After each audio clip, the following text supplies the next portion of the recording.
Assalamualaikum warahmatullahi wabarakatuh. Apa kabar kalian semua? Semoga selalu sehat dan dalam lindungan Allah Subhanahu wa Ta'ala. Amin. Oke, hari ini kita akan membahas tentang transformasi geometri.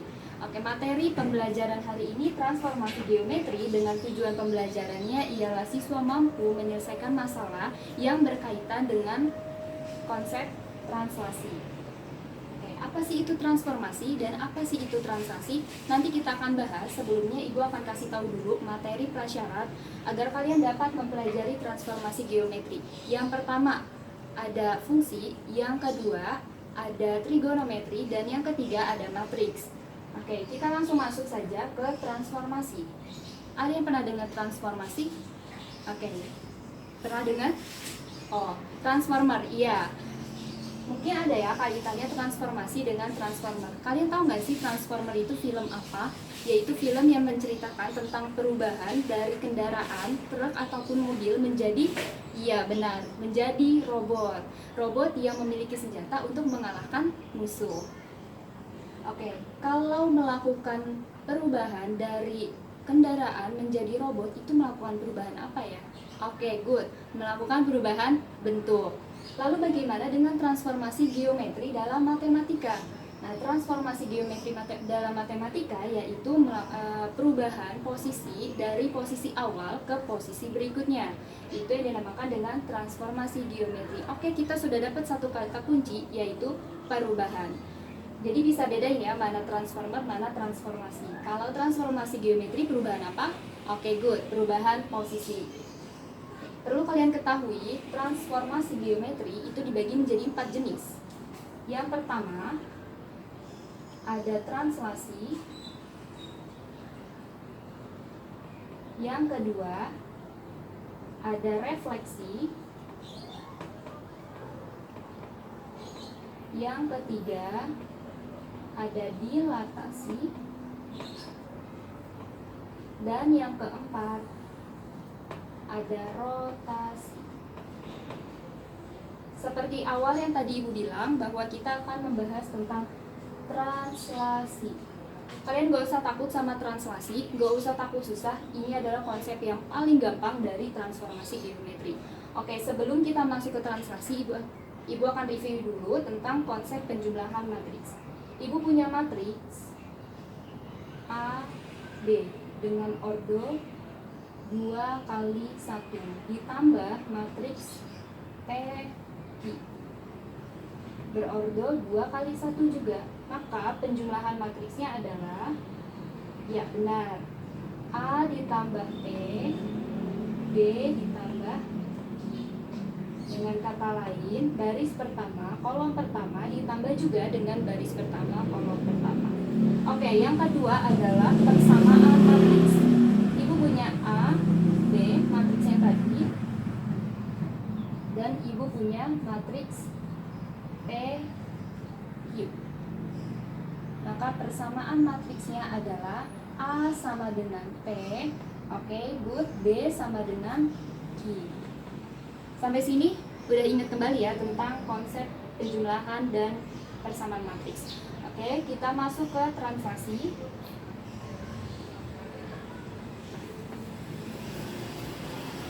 Ibu hapus dulu.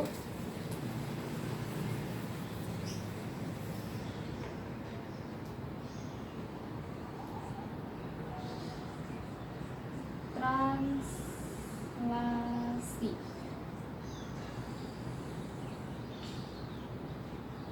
Translasi itu adalah pergeseran.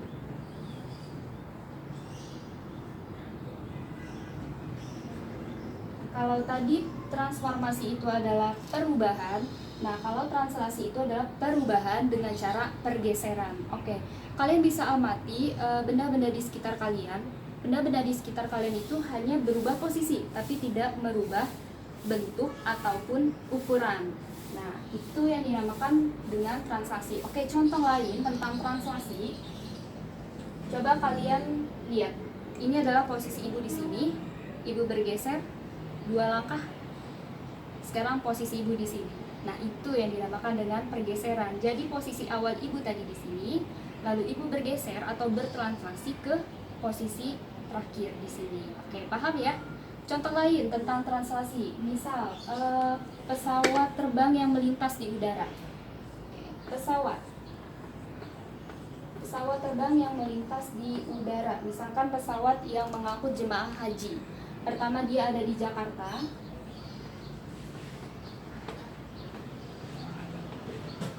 lalu pesawat tersebut terbang ke Arab Saudi.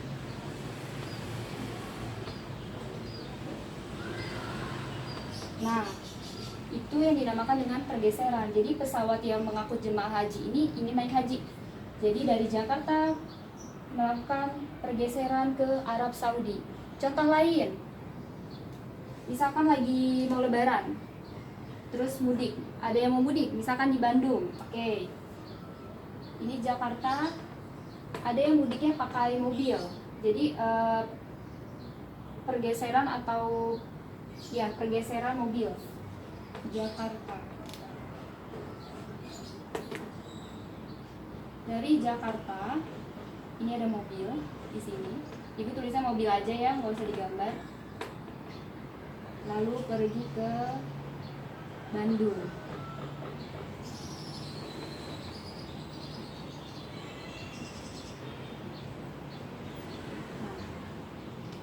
Jadi contoh ini adalah merupakan contoh dari translasi perubahan atau pergeseran pesawat dari Jakarta ke Arab, ataupun pergeseran mobil mudik dari Jakarta ke Bandung. Oke, sekarang kita akan membahas pergeseran-pergeseran tersebut ke dalam translasi bidang koordinat kartesius.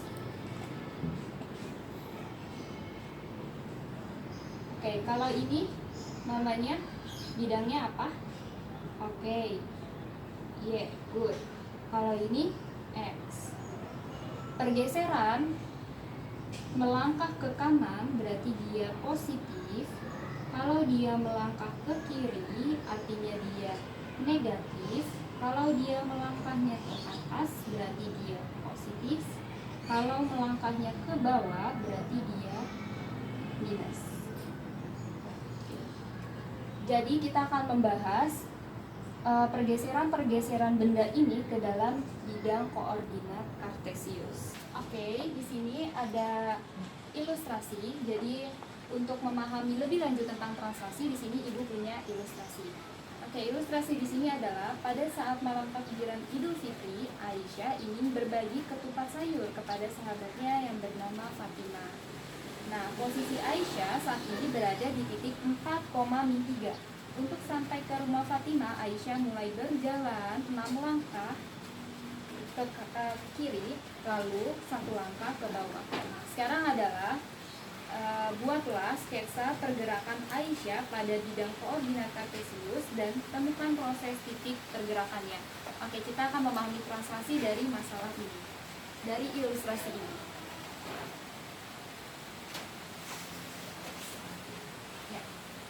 Nah, di sini Ibu udah ada sketsanya, bentuklah sketsa. Oke, tadi di sini posisi Aisyah ya, yaitu posisinya 4,3. Lalu Aisyah berjalan ke kiri 6 langkah, 1, 2, 3, 4, 5, 6. Oke, terus ke bawah 1 langkah. Maka posisi Aisyah sekarang adalah di titik min 2,4. Kalau kita lihat pakai operasi matriks, coba kita lihat di sini, sehingga posisi berubah di koordinat A min 2,4. Hal ini berarti ini tadi posisi awalnya Aisyah 4 min 3 dijadikan ke matriks ya. Oke, ditambah, nah min 6 sama min 1 ini adalah pergeserannya. Yang tadi ya, jangan lupa Aisyah melangkahnya ke kiri 6 langkah berarti minus 6. Lalu Aisyah ke bawah berarti minus juga, karena dia hanya 1 langkah jadi minus 1. Dan hasilnya benar ya, 4 ditambah minus 6 adalah minus 2, lalu minus 3 ditambah minus 1 adalah minus 4. Terbukti ya bahwa posisi akhir Aisyah yaitu min 2 sama min 4, min 2 dan min 4. Ingat ya, ini adalah translasi atau pergeserannya. Oke, paham? Ibu ada ilustrasi lagi. Kalian bisa lihat di sini, Ini ada segitiga. Yang pertama ada objeknya. Lalu mereka melakukan pergeseran. Dan ini adalah hasil transaksinya. Translasinya. Oke. Di sini ada posisi titik awal, si titik A yaitu min 9, min 4, si titik B min 8, min 2, lalu si titik C min 3, min 5. Segitiga tersebut melakukan translasi yaitu 11,6. Itu melangkah 11 ke kanan dan 6 ke kanan juga. Oke, 11 dan 6. Jadi semuanya digeser 11, 6, 11, 6, 11, 6. Dan hasil akhirnya titik A adalah 2,2, titik B adalah 3,4, dan titik C adalah 8,1. Kalian bisa lihat di sini. Nah, kalau kalian lihat objek yang tadinya segitiga, ketika digeser tetap tetap segitiga, tidak merubah ukuran dan tidak merubah bentuknya. Jadi bangun yang digeser atau yang ditranslasi tidak mengalami perubahan bentuk ataupun ukuran. Oke. Sampai sini kalian paham? Oke, sip, paham. Tadi adalah ilustrasi-ilustrasi yang menggambarkan tentang translasi dalam bidang koordinat kartesius. Oke. Dari ilustrasi-ilustrasi tadi, yang pertama tentang Aisyah ataupun yang kedua tentang segitiga, dapat kita simpulkan. Oke, ini gua hapus dulu ya.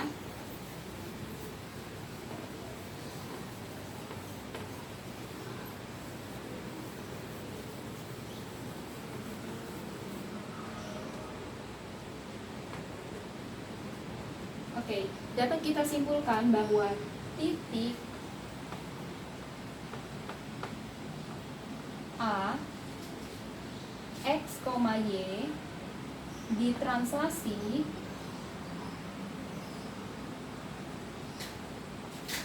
oleh T A, B menghasilkan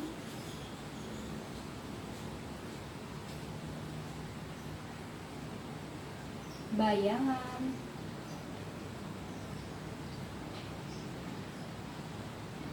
A aksen ya, ibu tulis di sini kalau bayangan, jadi ada pembedanya. X aksen, Y aksen.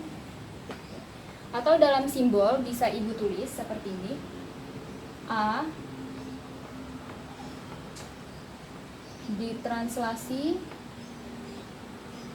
oleh A, B menghasilkan bayangan A aksen. Oke.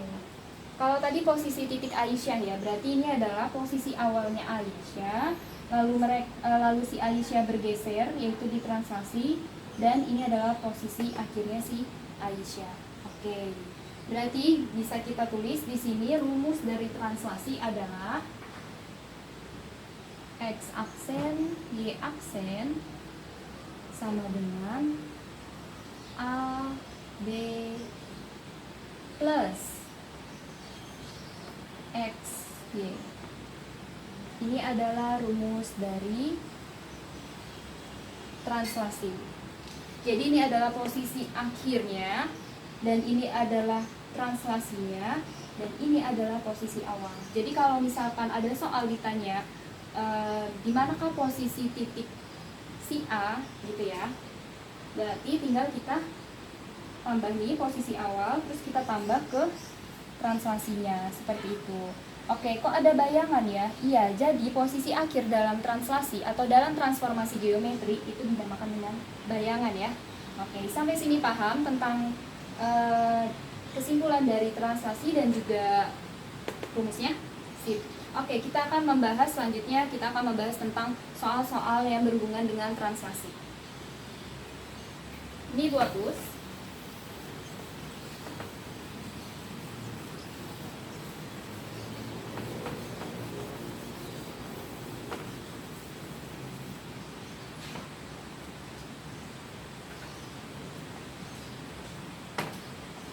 Oke.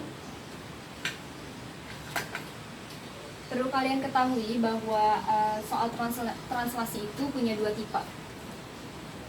Tipe yang pertama itu bendanya berupa titik.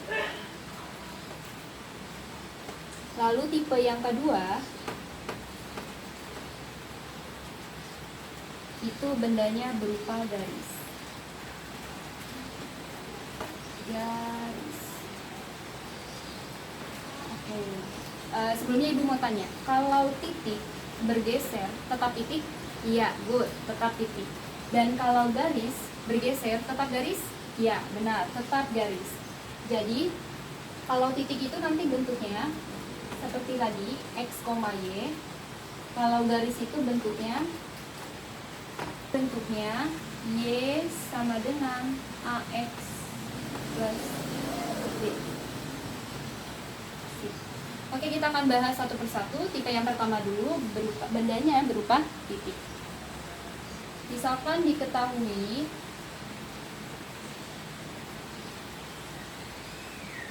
titik A 2,-3 ditranslasi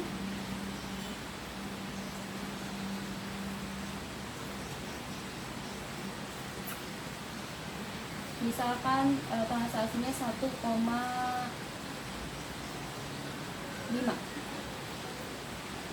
Tentukan bayangan A. Tadi Ibu udah jelasin ya bahwa bayangan A berarti ialah posisi akhir dari A. Berarti kan 1,2,-3 ditranslasi, translasinya berapa? Oke, good. 1,5 akan menghasilkan bayangan A. Kita masukin rumusnya. X aksen, Y aksen sama dengan translasinya berapa? Iya, benar, 1,5 bergeser ya, berarti ditambah. Titik awalnya berapa? Good, 2,2-3. Maka posisi atau bayangan dari A adalah 2 tambah 1 tambah 2, 3, 5 tambah -3, 2 sih. Maka bayangan dari titik A adalah 3,2 atau 32. Titik akan menghasilkan titik pula. Oke, sip. Sekarang kita lanjut ke tipe B, yaitu benda berupa garis. Ini gua hapus dulu.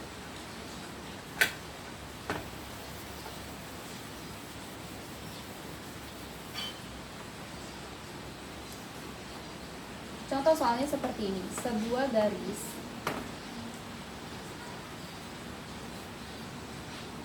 Y 2X plus 6Y sama dengan 1 misalkan.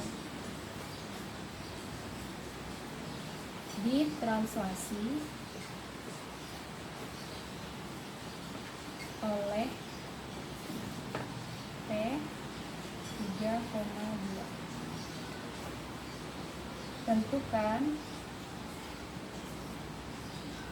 bayangan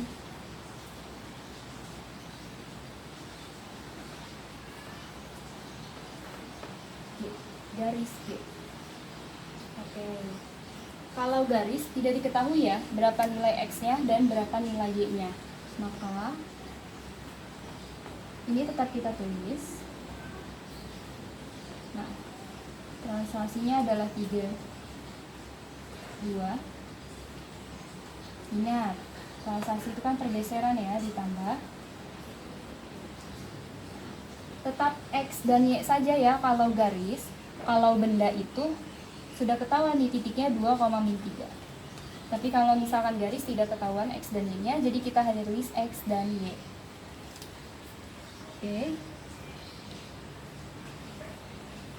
X aksen, Y aksen sama dengan, oke, good, 3 ditambah X, 2 ditambah Y. Yang tadi Ibu bilang bahwa ketika garis berpindah posisi akan menghasilkan garis juga. Jadi kenapa di sini tidak dimasukkan X dan Y? dan kita butuh substitusi dari X.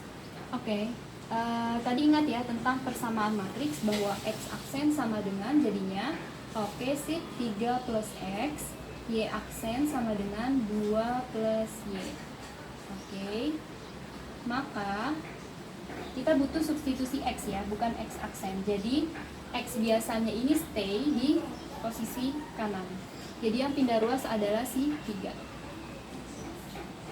X aksen min 3 sama dengan X. Lalu yang ini, yang Y-nya, Y aksen pindah ruas min 2 sama dengan Y. Oke, kita sudah dapat si X-nya dan si Y-nya. Lalu step selanjutnya adalah kita substitusi. Step selanjutnya ya, kita substitusi 2, X-nya berapa? Iya, pintar, X min 3. Loh, kok aksennya hilang? Iya, karena aksen di sini hanya untuk membedakan mana yang X lama dan mana yang X baru. Oke, plus 6 Y min 2 sama dengan 1. Gampang kan? Tinggal substitusi aja. Oke, ini kita kalian pelangi. 2X min 6 tambah 6Y min 12 sama dengan 1. Maka 2X